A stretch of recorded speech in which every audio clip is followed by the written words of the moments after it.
Well, in 2012, I was asked to get involved with the Niger Delta Amnesty Programme, which is a fantastic programme which was launched by the President of Nigeria many years ago as a way of taking Niger Delta combatives, young soldiers for want of a better word, in the Niger Delta and giving them a different reintegration capability and making them employable.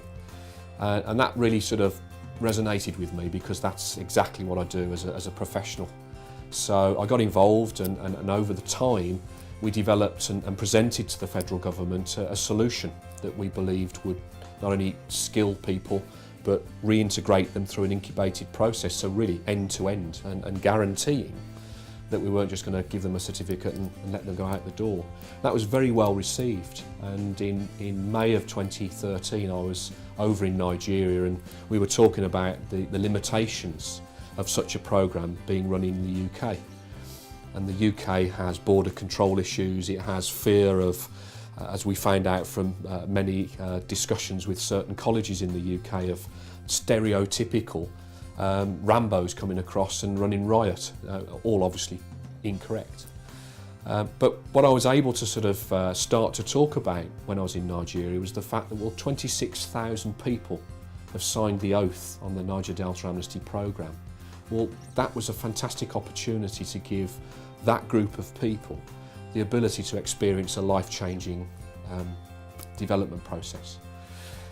So when we were talking in greater detail, we start to then look at, well, where could we do that in Nigeria itself? Where is big enough to do 10 or 20 or 100,000 people over a sustained period, where we really start to see a return on investment in terms of per capita income. So what created that was Activate Change. We branded that as Activate Change. We did the formula, which was designed for the Niger Delta Amnesty Programme, has been now created into a way of saying, well, yes, we could do it in Nigeria and we could do it in a big way, but where?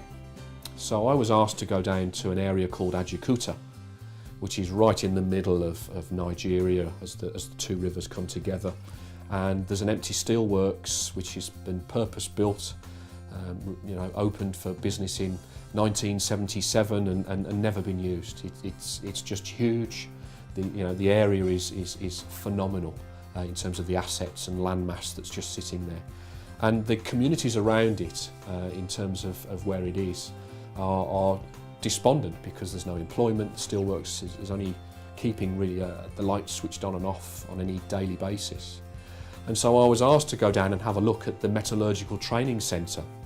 And the Metallurgical Training Centre was built after the steelworks was opened to actually provide scaled training and development processes to feed the steelworks with skilled technicians and craftspeople. And this training establishment is absolutely huge. It's got a housing estate not far away that was built to house 2,000 students. It's got its own power station, it's got its own water treatment plants, it's got lecture theatres that can handle 1,000 people, gymnasiums, acres of land, and it's just sitting there. So really the journey for African Centre for Human Capital Development began that day with a vision, which was in the UK in particular. We have safari parks, we have theme parks which run very, very successfully, because what you do is you bring in individual brands that operate within the facility as business units in their own right, but everybody knows they're coming for a one-stop shop. So the vision became a reality in August of 2013 when we were able to sit down with the federal authorities that own and run the steelworks in Ajaokuta and say, why don't we partner to create an Africa Centre for Human Capital Development, where we can provide 6 academies where the formula that was designed way back when can be deployed through very bespoke programs that allow us to then make a massive impact on communities in whichever way we seem to want to go.